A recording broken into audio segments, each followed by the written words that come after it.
আসসালামু আলাইকুম রহমতুল্লাহ।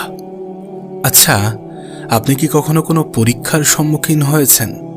অবশ্যই হয়েছেন, কারণ আমরা প্রত্যেকেই জীবনে কখনো না কোনো সময়ে পরীক্ষার সম্মুখীন তো হয়ে থাকি। জীবনে কখনো কখনো আপনার এমন অনুভূতিও হতে পারে যে সম্পূর্ণ জীবনটাই একটা পরীক্ষা। আর যদি এই ধারণা আপনার মধ্যে আসে, তাহলে এটা কোনো ভুল ধারণা নয়। আমাদের মধ্যে কিছু ভুল ধারণাও আছে। আমরা যখন কোনো বিপদের মধ্য দিয়ে জীবন কাটাই, আমরা যখন কোনো খারাপ সময়, কোনো খারাপ পরিস্থিতির মধ্য দিয়ে জীবন কাটাই, আমরা মনে করি যে আমাদের জীবনে কখনো আর ভালো সময় আসবে না। আমরা মনে করি এই খারাপ সময়টা কখনো আর কাটিয়ে উঠতে পারবো না। জীবনের কিছু পরিস্থিতিতে আমরা অনেক বেশি ভয় পেয়ে যাই, আমরা অনেক বেশি হতাশাগ্রস্ত হয়ে পড়ি, নিজের উপর থেকে বিশ্বাস হারিয়ে ফেলি। কিন্তু আমরা এটা ভুলে যাই যে রাতের সবথেকে অন্ধকার অংশ হচ্ছে ভোর হওয়ার আগের মুহূর্ত। আমরা ভুলে যাই যে মহান রব্বুল আলামিন পবিত্র কোরআনে উল্লেখ করেছেন যে নিশ্চয়ই কষ্টের সাথে আছে স্বস্তি।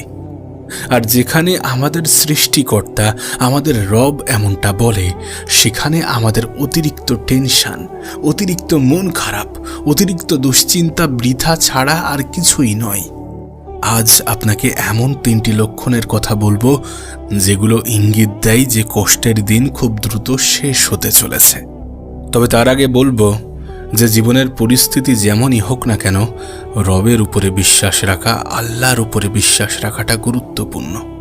আপনি যদি লজিক্যালি একটু ভাবার চেষ্টা করেন, তাহলে আমাদের সেখানেই বিশ্বাস রাখা উচিত যেখানে বিশ্বাস রাখলে আমরা নিরাশ হব না, আর সেটা আপনার রব ছাড়া কেউ না।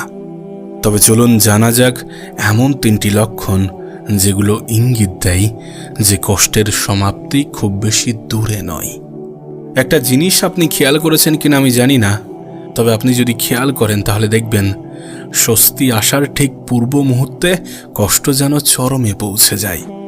আর আমরা মনে করি যে এই কষ্ট শেষ হওয়ার নয়, কিন্তু প্রকৃতপক্ষে, প্রকৃত অর্থে এটি একটি লক্ষণ। এটি এমন একটি লক্ষণ যেটা ইঙ্গিত দেয় যে কষ্ট শেষ হতে চলেছে। মহান রব্বুল আলামিন পবিত্র কোরআনের মধ্যে আমাদেরকে স্পষ্ট করেছেন যে তিনি মৃত্যু এবং জীবনকে সৃষ্টি করেছেন আমাদেরকে পরীক্ষা করার জন্য, আমাদের মধ্যে কে আসলেই সর্বোত্তম।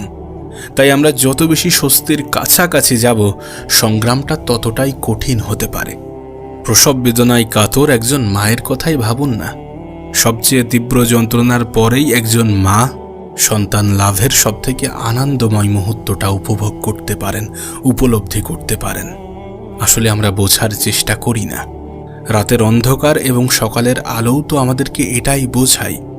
সকালের আলোর মুখ দেখতে হলে রাতের অন্ধকারকে তো পার করতে হবে, আর সেটার জন্য তো ধৈর্য ধরতে হবে, অবশ্যই ধৈর্য ধরতে হবে।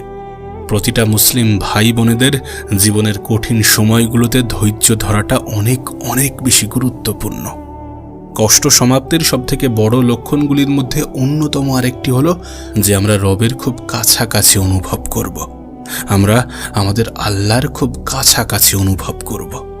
আমরা প্রায়ই রবকে স্মরণ করতে বাধ্য হব, আমরা প্রায়ই আমাদের আল্লাহকে স্মরণ করতে বাধ্য হব, তাঁর শরণাপন্ন হতে বাধ্য হব।